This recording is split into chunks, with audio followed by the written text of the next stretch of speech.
चलो बच्चों, let's read this question. The question says if a rod of a metal X is put in a metal ion solution which is blue in color, solution turns colorless. The metal rod and solution respectively are option A zinc and copper 2, option B zinc and nickel plus 2, option C aluminium and copper 2, option D both A and C, right?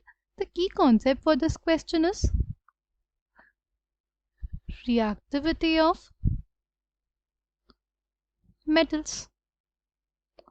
Reactivity of metals, अगर हम लोग देखें reactivity series क्या होती है, सबसे ज़्यादा reactivity potassium की होती है, फिर सोडियम की होती है, फिर किसकी हो जाएगी, फिर हमारे पास मैग्नीशियम की हो जाएगी, फिर एल्यूमिनियम की हो जाएगी, फिर हमारे पास जिंक की होगी, राइट, फिर हमारे पास आयरन की होगी, फिर टिन की होगी, फिर लेड, फिर हाइड्रोजन आएगा, फिर आ जाएगा कॉपर, सिल्वर, गोल्ड और प्लैटिनम, राइट।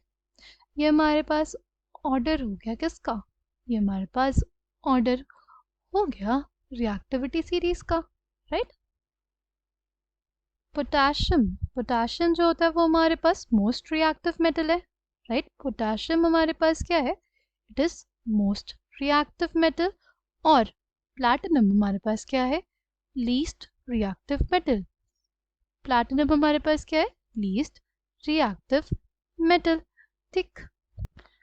किसी मेटल के रिस्पेक्ट में, राइट, किसी मेटल के रिस्पेक्ट में उससे ज़्यादा जो रिएक्टिव मेटल होगा, किसी मेटल के रिस्पेक्ट में उससे ज़्यादा जो भी रिएक्टिव मेटल होगा वो क्या कर सकता है, वो मेटल जो दूसरा मेटल है अपने से लेस रिएक्टिव मेटल को डिस्प्लेस कर सकता है from its salt solution. A more reactive metal can displace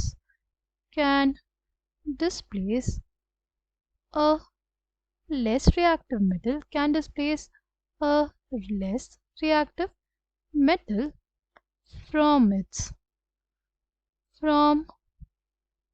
its salt solution, right, from its salt solution, ठीक।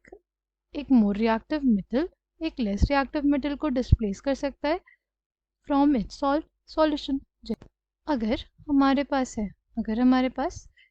एक सॉल्यूशन है तो उसका कलर ब्लू है, राइट, ये सॉल्यूशन किसका होगा, ये सॉल्यूशन होगा कॉपर सल्फेट का, राइट।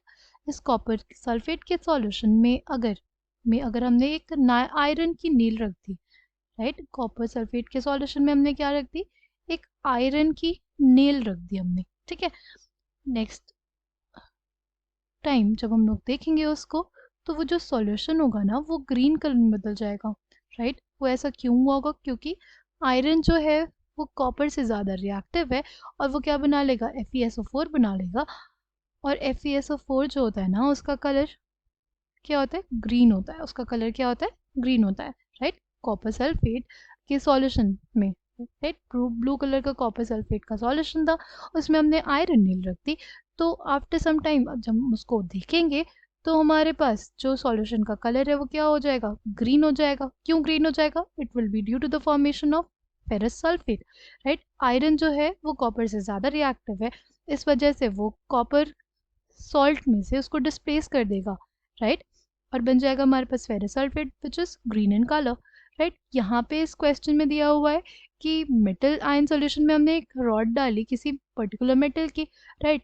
जो हमारे पास सॉल्यूशन था वो ब्लू कलर का था, ब्लू कलर का सॉल्यूशन होगा तो हमारे पास चांसेस है वो किसका सॉल्यूशन हो, कॉपर 2+ का सॉल्यूशन हो, राइट। फिर हमसे बोला गया कि जब हमने रॉड डाली और कुछ टाइम बाद जब देखा, ऑब्जर्व किया कि जो सॉल्यूशन है वो कलरलेस हो गया। सॉल्यूशन कलरलेस होने का मतलब कि हमारे पास जो मेटल रॉड डाली गई थी वो एक ऐसे मेटल की थी जो कॉपर से ज़्यादा रिएक्टिव था, राइट। हमारे पास सॉल्यूशन कलरलेस होने का मतलब ये हुआ कि जो हमारे पास मेटल रॉड डाली गई वो एक ऐसे मेटल की डाली गई जो रिएक्टिव ज़्यादा था कॉपर से, राइट। तभी उसने कॉपर को डिस्प्लेस कर दिया और कॉपर को डिस्प्लेस कर दिया और हमारे पास कलरलेस सॉल्यूशन मिल गया, ठीक है। अगर हम लोग ऑप्शंस देखते हैं तो ये तो ऑप्शन गलत हो जाएगा क्योंकि निकल +2 का जो सॉल्यूशन होता है वो हमारे पास ब्लू कलर का नहीं होता, राइट। ये दोनों ऑप्शन बचे। अगर देखें क्या जिंक हमारे पास ज़्यादा रिएक्टिव होता है कॉपर से, रिएक्टिविटी सीरीज देखने पे पता चलता है जिंक हमारे पास ज़्यादा रिएक्टिव होता है कॉपर से, राइट। इसलिए ये हमारे पास पॉसिबिलिटी है। और क्या एल्यूमिनियम हमारे पास ज़्यादा रिएक्टिव होता है कॉपर से, तो हाँ हमारे पास एल्यूमिनियम भी ज़्यादा रिएक्टिव होता है कॉपर से। इस वजह से ये दोनों ही ऑप्शंस करेक्ट हो जाएंगे, राइट। कॉपर से ये दोनों ही ज़्यादा रिएक्टिव है। अगर कॉपर का सॉल्यूशन था तो वो कॉपर को डिस्प्लेस करके क्या बना दे रहे हैं, कलरलेस सॉल्यूशन बना दे रहे हैं। इसलिए correct answer for this question will be option D. I hope you understood it well. Thank you and all the best.